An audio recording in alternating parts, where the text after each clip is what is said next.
تشبیہ دیتے ہوئے دل کو کشانے سے تعبیر کرتا ہے جو محبوب کے قیام گاہ ہے، لیکن عاشق اپنی بے خبری کی وجہ سے اس کی تلاش میں سرگرداں ہے، اور وہ اس لیے کہ اس نے اپنی چھاتی کے کہواڑ بند کر رکھے ہیں۔ یعنی انسان جب تک چھاتی مانے سینہ کے دروازوں کو نہیں کھولے گا، محبوب کا دیدار ممکن نہیں ہوگا۔ آئینہ چنانچہ ہمیشہ اپنی آغوش کھلی رکھتا ہے، اسی لیے اس میں موجود صورتیں نظر آتی ہے۔ آئینہ میں صورت کا دکھائی دینا اس کی سادگی اور اس کے کھلے ہونے کی دلیل ہے۔ دل یا سینہ کی جگہ درد نے لفظ چھاتی کا استعمال کیا ہے، جو اپنی صوتی تاثیر میں بڑا اہم معلوم ہوتا ہے۔ درد دل اگر وہ ہے تو عاشق ایک اور ہی جہاں میں پہنچ جاتا ہے۔ دوسرے مصرع میں دیکھ تو بارے ہے کون کے الفاظ میں اچانک پن بے تکلفی کی فضا پیدا ہو جاتی ہے، اور شاعر یہ مشورہ دیتے ہیں کہ دل کے کہواڑوں کو کھول کر محبوب کی خلوت گاہ میں باریابی حاصل کر لو، کیونکہ عاشق کا کاشانۂ دل تو ہمیشہ ایک لخت کھلا ہوتا ہے، لیکن اس مصرع کے مطابق دل کے کہواڑ جب کھلیں گے تو تمام حجابات پردے اٹھ جائیں گے، طلب و مطلوب ایک دوسرے کے روبرو ہوں گے، اور صوفیہ اکرام کے مطابق معشوق حقیقی خود انسان کے نہاں خانے دل میں موجود ہے، بس انسان اپنی غفلت کی وجہ سے اس تک رسائی حاصل نہیں کر پاتا اور پریشان و ملول رہتا ہے۔ اس تصویر کے بہت سے اشعار درد کے یہاں موجود ہیں۔ ڈھونڈتے آپ سے اس کو پرے شیخ صاحب چھوڑ کر باہر چلے، غافل تو کدھر بہکے ہیں ٹک دل کی خبر لے، شیشہ جو بغل میں ہے اس میں تو پری ہے۔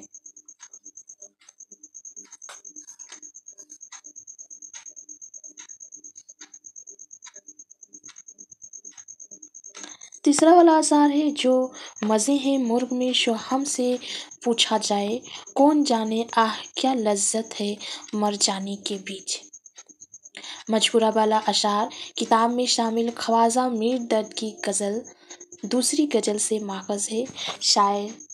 اس شعر میں شاعر نے صوفیہ کے مطابق انسان کی زندگی اور وجود کے احساس کو معشوق حقیقی کے وصال سے تعبیر کرتے ہوئے کہا ہے کہ نفی ذات در حقیقت نفس اور اس کی خواہشات سے نجات کا دوسرا نام ہے، کیونکہ صوفی بزرگ ولی اللہ جو معشوق حقیقی کے مشتاق ہیں، وہ جتنا زیادہ اپنی زندگی پر غور کرتے ہیں، مرتبہ فنا سے قریب تر ہو جاتے ہیں، کیونکہ یہی منزل ہے جب ان کی اپنی ذات سالک حقیقی سے ہم آہنگ ہو جاتی ہے۔ اور صوفیہ کے یہاں یہ خیال بھی عام ہے کہ موت سے پہلے مر جاؤ، جس کا اصل مفہوم بھی یہی ہے کہ اپنی خواہشات کو فنا کر کے ذات واحد جو لا شریک ہے اس مرتبہ تک رسائی حاصل کرو تاکہ دل زندہ رہ سکے۔ اس شعر میں شاعر یہ وضاحت کرنا چاہتا ہے کہ موت کی لذت اور موت کے متصوفانہ حوالوں سے عشق حقیقی میں مر مٹنا اپنی طلب و خواہشات اور ارادوں تک سے دست بردار ہو کر خود کو بتمام و کمال عشق خداوندی میں فنا کر دینا ایک ایسا تجربہ ہے جس سے صرف عاشق صادق ہی آگاہ ہو سکتا ہے۔ اس کی لذتیں عاشق کو دوسری تمام لذتوں سے بے نیاز کر دیتی ہیں، اور زندگی کی تمام راحتیں مرنے کی اس راحت کے سامنے ہیج نظر آتی ہیں۔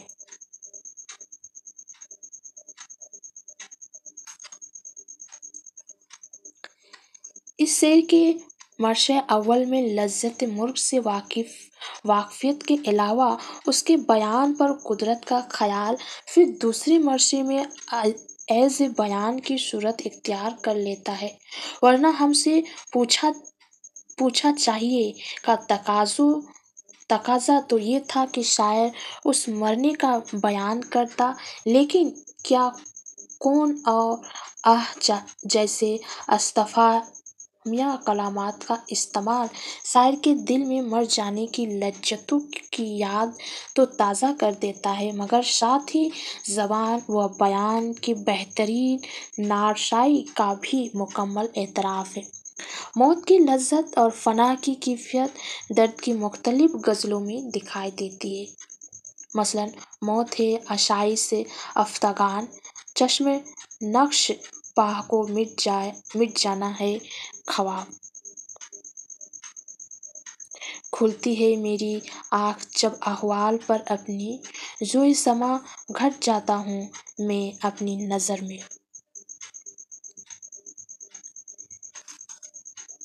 اس اشعار کی جو غزل اگر آپ ایگزام کے دوران لکھ رہے ہیں، اگر آپ یاد کر رہے ہیں، تو یہ یہاں تک لکھنا ہی کافی ہوگا، یہاں تک لکھنا ہی کافی ہوگا۔ اس کے بعد جو یہاں پر لکھے ہیں یا بتائے ہیں کتاب میں، وہ اس غزل کو پوری طرح سمجھانے کے لیے یہاں پر یہ ساری لائن لکھے ہیں، کتاب میں دی ہوئی ہے۔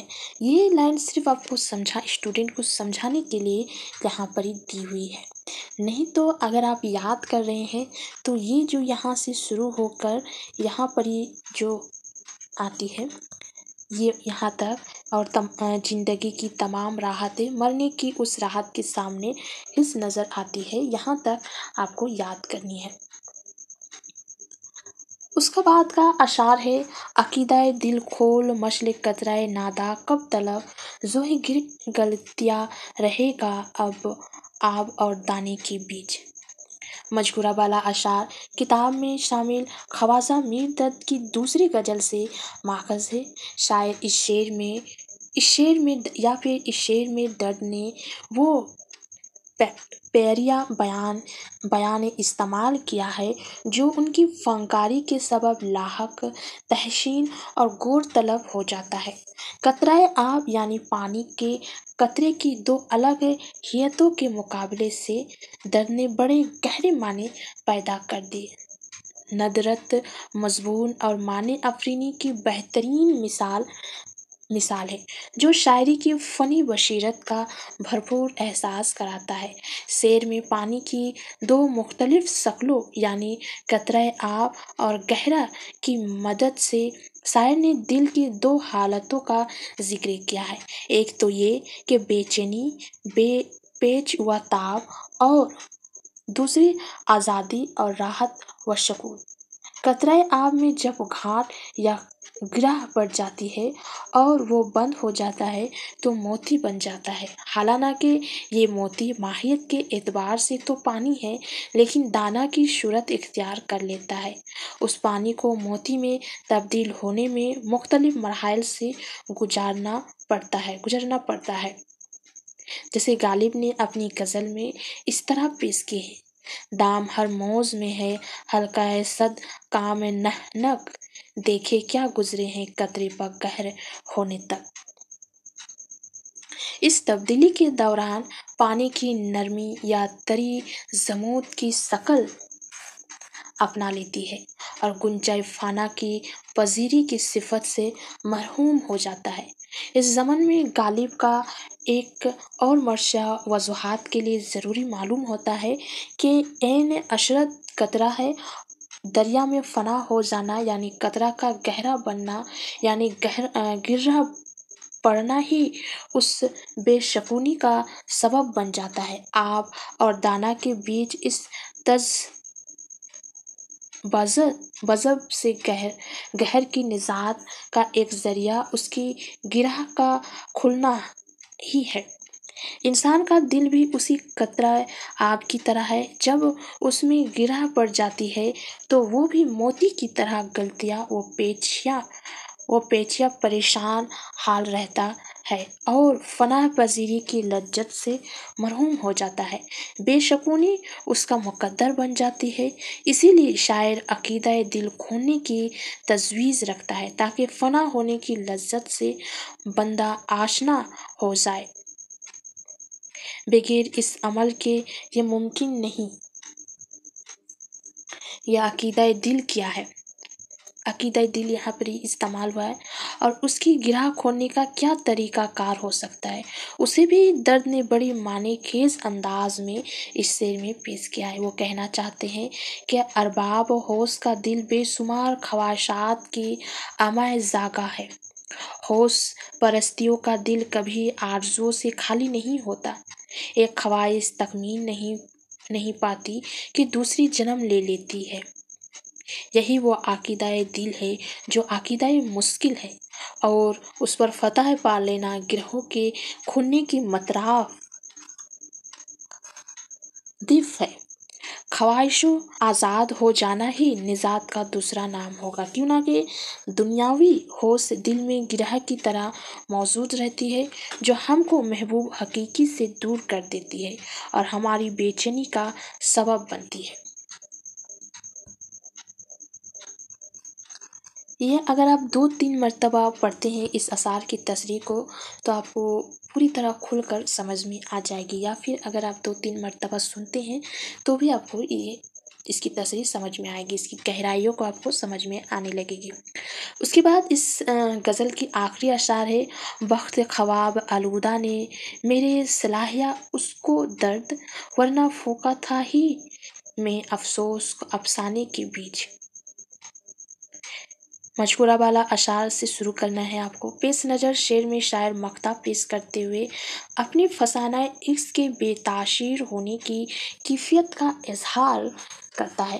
افسانہ عشق کی تاثیر یہ ہے کہ محبوب عاشق کی حقائق اور اس کا قصہ سن کر جب مائل باہ کرام ہوا اور ظلم و ستم سے باز آیا تو بدبختی دیکھی کہ افسانے میں تاثیر پیدا کرنے کا ہنر آنے کے باوجود اس کا قصہ غم ادھورا ہی رہ گیا اور تاثیر سے خالی ہو گیا، کیوں نہ کہ افسانے میں افسوس پھونکنے سے پہلے ہی محبوب کو نیند آ گئی۔